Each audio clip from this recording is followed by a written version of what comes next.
Así es, desde las 6:30 estamos oyendo historias de padres, testimonio de sus hijos. Comencé con Lester Les y su familia, que no es padre biológico, pero es gran padrazo. Lía le dice papá, y contaban sus experiencias en casa, en la crianza de Lía. Luego seguí con este ingeniero industrial, papá de nuestra querida amiga Elina Laje, que reconoce que tiene los mismos temores de Guillermo Tell, que dispare la flecha a sus propias hijas y que además le pongan a él la manzana en la cabeza. Y él explicaba sus formas de crianza. Para mí ha sido un placer tener a este papá. Pero el que llega ahora, no saben qué agradecida estoy que haya venido. Este es un tema que él aborda poco, solo con los amigos. Y fui muy cuidadosa, porque lo quiero muchísimo. Será que tenemos familia camagüeyana, ambos, y tenemos los camagüeyanos una forma muy especial de conversar y de convencernos entre nosotros. Y él solo había hablado con los amigos del tema de ser padre a distancia, porque su pequeña Lía, bueno, pues hace 6 meses que ya no está en Cuba y va a tardar en regresar. Pero me dijo, sí, estoy dispuesto, quiero hablar de esa condición que me ha tocado ahora en la vida, de ser padre a distancia. Gracias, Enriquito Bueno. Muchas gracias. Estás bello. Bueno, y ya conociste a Carlos Manuel, que trabajó con tu papá. Es que ha habido muchas coincidencias. Sí. Yo creo que nada pasa por gusto. ¿Sí? Yo creo que cuando hay las buenas energías que tú impones a tus amigos, a este programa, pues suceden estas cosas maravillosas, que es de encontrarme con una Lía que se parece mucho a mi Lía, no solamente, o sea, por el nombre, no solamente por la edad, la misma edad, sino también por el prototipo, porque es flaquita, igual que mi Lía, bonita, bueno, ¿qué tengo que decir de mi hija? Bella, preciosa. Y de momento me encuentro, pues, un ex compañero de mi padre. Que te ha hablado maravillas de tu papá y de... ¿Cómo no? Ya. Es una suerte, de verdad que sí, tener amigos de antaño. Ya, bueno, Enrique Bueno padre que vive con Enriquito, por eso también hay que hablar hoy de Enrique. Pero bueno, ¿cómo vas llevando este tema de que ya Lía no esté a tu lado? Ya van a ser 6 meses. ¿Cómo estás llevando el tema de padre, digamos que a distancia? Duro, es duro, muy duro. Yo creo que cuando uno tiene un hijo, uno nunca piensa en separarse tanto tiempo, ¿no? De los hijos. Y entonces, pero bueno, la vida es así, sucede ese tipo de cosas. Y tienes que asumirlo, y tienes que asumirlo con entereza, tienes que asumirlo con madurez, tienes que asumirlo siempre desde el punto de vista positivo, siempre pensando y estando convencido de que va a ser lo mejor para tu hijo. Claro. ¿No? Porque si no fuera así, entonces hay que hacer lo contrario. Claro. ¿No? Entonces, lo fundamental es la comunicación. O sea, la comunicación. Comunicación que no sabía, es decir, que siempre existió, porque además ya ella es hija de padre divorciado, sí, cosa que también han sabido llevar muy bien los dos, y tú en particular. Siento que tiene que ver con eso, con esa relación que tienen. Yo le preguntaba a papá y él salió, me sacó hasta Tabasco y todo, para quererme decir que lo que yo quería era que me dijera eso, que los padres con las hembras tienen una cosa muy particular, que lo tienes tú con Lía. Pero yo creo que esa comunicación ya estaba adelantada, y eso estaba...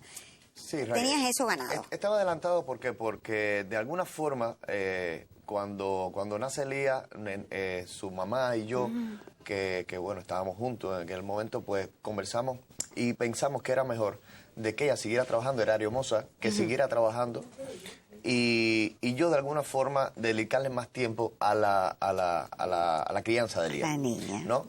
Esto no se ve en nuestra sociedad, que desgraciadamente todavía tiene muchos dotecitos de machismo. No se ve muy bien, pero yo creo que pero así debe ser. O sea, cuando tú comparas las economías y tú dices, bueno, esta economía es mucho mejor que la mía, pues bueno, pues vamos, a mí el que me toca de alguna forma, pues asumir la crianza. Y aunque tuvimos mucha ayuda, no que fui yo solo el que ayudó a la crianza de Lía, no, estaba también Susi, o sea, mi suegra, estuvo también mi mamá, mi hermana, o sea, todos también contribuimos a la crianza de Lía, y por supuesto su madre, que es una excelente madre, que cuando no estaba trabajando, pues se dedicaba por entero a Lía. Claro. Pero antes estaba contigo. Es que, a ver, como decimos nosotros, lo hacía todo, le hacía millones de cosas al día que normalmente los padres cubanos no hacen. Hasta motonetas y todo peinaba al día. Por eso es que sé que ahora no paras de revisar el WhatsApp, no paras de ver todo, y estos tiempos son duros. Sí. Estos momentos son difíciles. Pero yo pregunto, ¿cómo logras? Porque, por ejemplo, yo trataba de no hablarte del tema, pero te veía en farándula. Me dices, no, voy para farándula, es una comedia de Jazz Vila que ha sido muy, muy exitosa. Ahora no está en puesta en escena, pero si la reponen, no se la pierda. Por Enriquito Bueno, por todo el elenco, la comedia es muy simpática.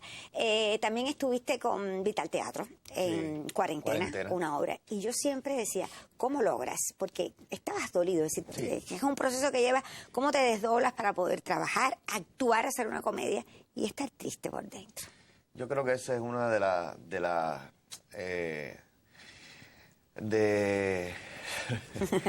cosas que lleva el actor. O sea, a veces estamos pasando por momentos muy difíciles. Es también esa historia que hay del payaso que siempre se representa el payaso, que el payaso puede estar muy triste, sin embargo tiene que hacer reír. De alguna forma tiene que ver, tiene punto de contacto con la procesión escénica. Yo pasé ya estoy más o menos, yo no acostumbrado, pero sí más o menos voy asumiendo de que, bueno, ya mi niña no va a estar a mi lado y como decías, no lo va a estar por mucho tiempo. Y entonces, pero esa primera etapa es muy difícil y eso de decir, voy al teatro y voy a hacer reír a las personas. Lleva de una entereza muy, muy grande. Muy importante el equipo que te acompañe, como fue Betty Viña, como fue el propio Jazz Vilá, como fue Blanca Rosa Blanco, Manfred, todo el equipo de jazz, que siempre me arroparon, me dieron muy buenas energías.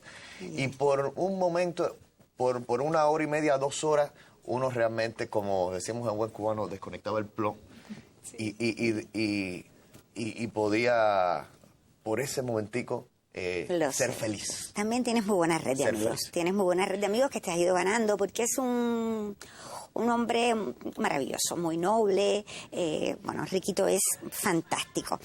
Pero creo que también tienes una herencia muy particular, que es la de Enrique Bueno Padre, que vive contigo. Sí.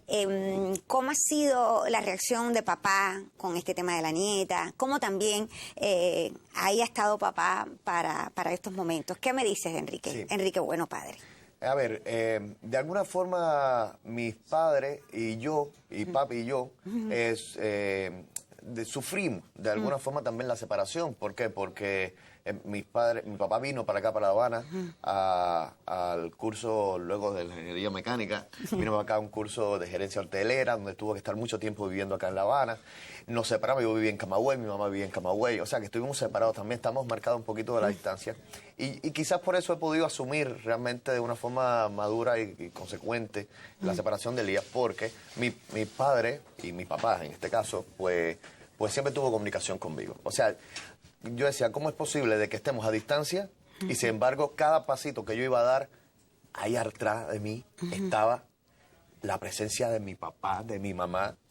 Bueno, después luego mi mamá viene para acá, para La Habana, con él, porque tenían que reunirse de alguna forma. Pues sí, estuvimos varios años separados. Yo en Camagüey con mi abuela y ellos aquí en La Habana. Hasta, bueno, finalmente pudimos reunirnos todos, pero sí, y eso deja mucho de ver de la crianza y de los mensajes de esa semillita que se dejan los hijos, ¿verdad? Y que va germinando ella sola va germinando, aunque tú estés lejos.